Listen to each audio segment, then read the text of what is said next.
I think one of the interesting things that I think coming here at the David Croot printing shop is that they have way of creating, opportunities for individual in terms of opportunities to have access to a printing shop. And I think one of those are not able to have enough resources, for instance, one of the things that I have my own printing studio, that I don't have a limitation that I cannot do certain things. And I think coming here, it gives that opportunity for me to explore other diversity. And I think they've created sort of a space of engaging, not really having boundaries, saying this is how you need to work. And I think they open up where they bring a session that, to talk about sort of the next sort of theme or the next project, how you're thinking of taking your project to the next level. I think that sort of responsibility, it gives much of an understanding how to sort of move with it to the next level.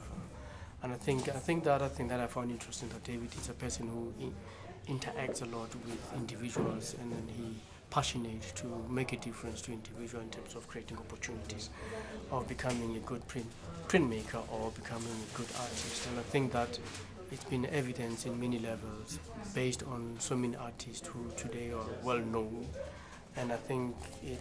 takes a lot of courage to a person to open up that space. So I think one of the two elements of looking at it is just to have something that has a principles in terms of how you begin the process from the beginning and the ending, and how do I have to unpack that process and make it more a directive process that people learn element, because I think printmaking is a very, really sort of difficult thing to sort of follow. So I think if you have the principles and then be able to introduce in the way that people have an understanding of it, how you begin and how you need to look at the process and the end product of it. The process combines with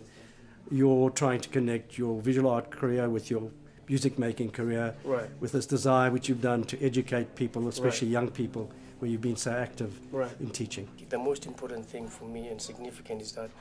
to begin to create a safe space. I think what I mean by creating a safe space, and I think, is to look at the environment of how you have to move around things in that particular space, and look at the color and the relationship color with the person in the space and how you begin to create that relationship with it. I think it plays a lot of inspiration for individuals to have that element to be more contained and safe at the same time.